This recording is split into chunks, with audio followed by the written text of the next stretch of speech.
Hello everyone. Today I will discuss about the DFS graph traversal algorithm. We have two DFS traversal.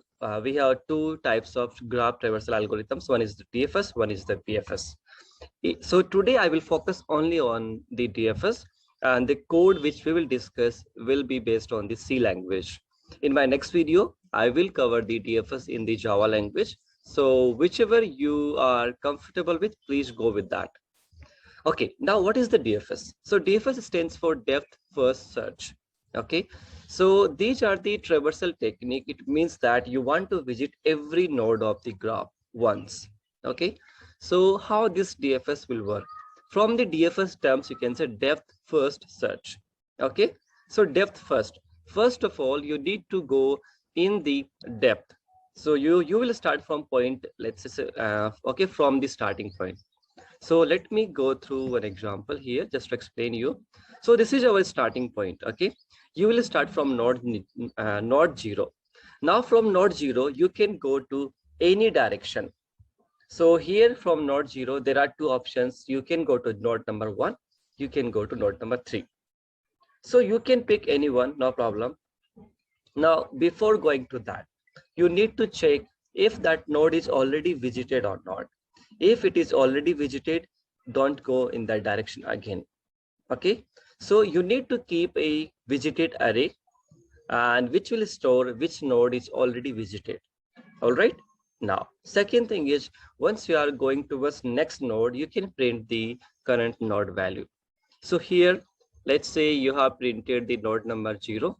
From node number 0 you will go to the node number 1, because node number 1 is not visited already. So let me write V also for the visited. Now you will come to node number 1. You will print the node number 1. You will mark it as visited also. Okay, both are done. Now from node number 1, you can go to node number 2. Right? Yes, we can go to node number 2. Again, apply the same logic, mark visited and print it out. Okay. Now from node number 2, you cannot go anywhere. All right. So this is kind of the dead end, you can say. Now what you will do, you will come back to the point from where you came to the node number 2. So you will come back to the node number 1. Okay, now while coming back, you will check from 1, do we have any other node which is not visited yet? No, right? You will come back to the previous node, and from here you will check, do we have any other node which we can visit from node 0 and that is already not visited? Yes, we have node number 3. So go to the node number 3. Again, do two things. You need to print it out. You need to mark it as visited. All right. So that is done. Now from node number 3, we can go to node number 2.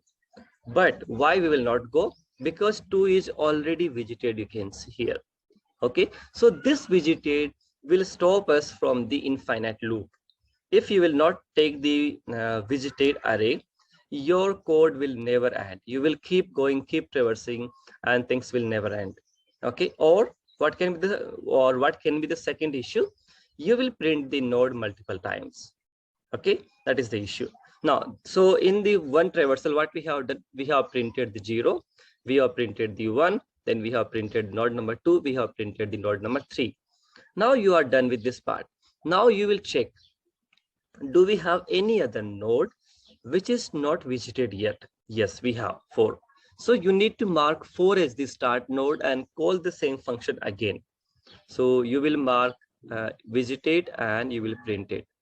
From 4 we cannot go anywhere, right? So you will just print the 4. So you can write 4 here also. So this is our DFS for this particular example: 0, 1, 2, 3 and 4. All right. So this is the simple how DFS will work. Now do not worry, let me explain you with the help of one more example. Okay, so here we have this example. Now you need to take two things here. One is the stack. Stack is, you can take a stack if you are not writing the recursive method for DFS. If you are writing iterative method, you need to use the stack, but I will use stack just for the explanation part. Okay, so you want to start from node number 0. Okay, so you need to put the 0 into the stack. That is the one thing. and you need to mark the 0 as the visited. Okay, you need to print it also. So here let me print 0. 0 already we have printed. From 0 where you will go? From 0, let's say we are going to the node number 1. Okay, now what you will do, you will insert the 1 into the stack. You will print, you will say, hey, 1 is already visited, and along with that you will print the 1. Okay, got it. Now from 1 you can go to node number 2 because 2 is already not visited. So you will insert 2 into the stack and you will mark the 2 as visited again. All right, till this point everything is clear. Now from 2 there is nothing. Okay, so this is the dead end. You will come back from 2 to 1. From 1 there is no path available now. Okay, you will come back to node number 0. Now you will go from node number 0 to node number 3. Okay, so you will mark the 3 as visited and you will insert 3 into the stack. Clear? Right. Now from 3 you can go to node number 4. Okay, so sorry, you will print 2 and 3 also. I forgot to print here. So now you will go to node number 4. From 3 you will go to node number 4. Along with that you will insert 4 into the stack and you will mark the 4 as visited. Okay, that is done. Right, now you will come back from 4 because from 4 there is no edge available. So you will come back. You will come back to node number 3. From node number 3 we have one more path, which is node number 2. But before going to that, you will check, hey, 2 is already visited, then I will not go in the direction. Yes, 2 is already visited, you can see here. So you will not go forward and you will come back to the 1. From 1 there is no other node which is not visited. That is your end of the DFS. So here you will, when you were inserting here, you will print 4 also. So this is our DFS. All right, this is our DFS. I hope it is clear now. So very simple. When you are inserting the node into the stack, you need to mark the node as visited also. And when you are coming back, you can pop the element from this stack also. All right, so very simple. Now what we will do is, let me explain you the definition from book. Okay, so what is the DFS means? What they are saying is the strategy followed by depth first search is, as its name implies, to search deeper in the graph whenever possible. To search deeper, it means that keep going until you reach dead end or the node which is or the node which are all are visited. So keep going until that point. Okay, now if you want to understand this definition, let me explain you. So depth first search, okay, explores edges out of the most recently discovered vertex V that still has unexplored edge leaving it. So what is the meaning of unexplored edge? It means the vertex V still has some node which are not visited yet. So those we are calling as the unexplored edges. Okay, now once all of these edges have been explored, it means all the neighbor of the vertex we are visited. Then you will come back, you will backtrack to the previous edge from where you came to the node number V. All right, so this process you will keep continue until you get all the nodes visited or all the nodes printed. Right, that is the definition of the DFS. Now let me quickly explain you the code how the DFS will look like. So you will write a function in which you will pass a graph as the input.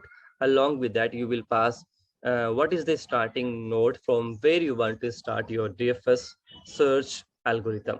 Okay, so you will pass visited array because okay, that is very important, just to make sure that every node we are visited only once. All right, so first thing what you will do, you will mark source as the visited, or you can print it also. Then you will check for all the neighbors of source. If they are not visited, you can call the same function with the new source. New source will be the neighbor of the source. All right, so very simple, right? So let me explain you the code for this one. In the C language I have written the code. So this is the code. Okay, what I am doing here is, let me explain you.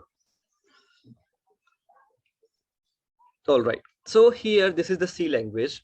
So you can take one matrix. So here I'm just taking the, let's say we have one matrix of size 10 cross 10. It means that you can have 10 number of nodes in the graph. Okay, we are taking one visited array just to keep track of the nodes which are already visited or not. Then this is the function prototype DFS, which will take one source as the input, because we are not passing graph here and widget, because those are already global variables. You can pass them if you want, but here, just to make it simple, I have just added them on the global. Okay, now you will take, hey, how many nodes you want in the graph? I want 5 number of nodes. What are the different age we have? So this representation is actually part of the adjacency matrix, because here we are taking one matrix just to show we have age from node V U to node V. Okay, so these are 1, means we have age from 0 to 1. 1 to 2 also we have age, 0 to 3 also we have age, and so on. Now by default you can initialize the value of visited. It means that first of all, in the starting, all nodes visited will be 0. It means they are not visited yet. Now you will call the DFS. Okay, so before calling the DFS, what check we will do? Okay, we are writing one loop just to make sure if any node is not visited, you will mark it as visited, you will print it out, then you will call the DFS function with that particular node. Okay, so why we are writing this loop? Let's say we can call from the first one. So if you will check this example here, so here we have 4. 4 is not connected to anyone. Okay, so if you will pass from 0 only, you will print 0, 1, 2, and 3. You will not be able to print 4 because 4 is disconnected node. So to cover 4 also, we are writing one loop, okay, which will make sure if any disconnected node or subgraph are present, it will cover those also. Now we will go to the DFS with the source. This is our source. So in the DFS, very simple, you will run a loop just to get all the neighbors of the source. And if that neighbor is not already visited, you will call the DFS. Before calling the DFS, you will do 2 things. Mark the visited as true and print the current node. And you will call the same function again. This will keep doing. So this is the recursive solution for the DFS, which is very, very simple, I would say. Okay, so I hope it is clear. And in the next video, okay, I will discuss about the adjacency list representation in the C language. So don't worry about that. So let us talk about the time complexity of this algorithm, how much time it will take. So here what we are doing, just tell me. Here we are running a loop, okay, for every source. Okay, for every source, we are running a loop n number of times. How many nodes we have? We have n number of nodes. Okay, it means that for each node, you are running n number of times. So time complexity will be, let me note here, time complexity of this algorithm will be nothing but O of n square. Okay, because for each node, you will run loop n times. So n multiplied by n. Now, when we will discuss the same question with the help of adjacency list, that time we will improve the time complexity from n square to the O of v plus e. Okay, what is v? V is the number of node in the graph, and e is the number of edge in the graph. All right, so that is very good approach. But as the beginner, this is the first approach which you need to learn. Just think about it. And for this code, if you want this complete working code, I will add the code in the video description. All right, so if you like my content, please like, share, subscribe. Thank you, everyone.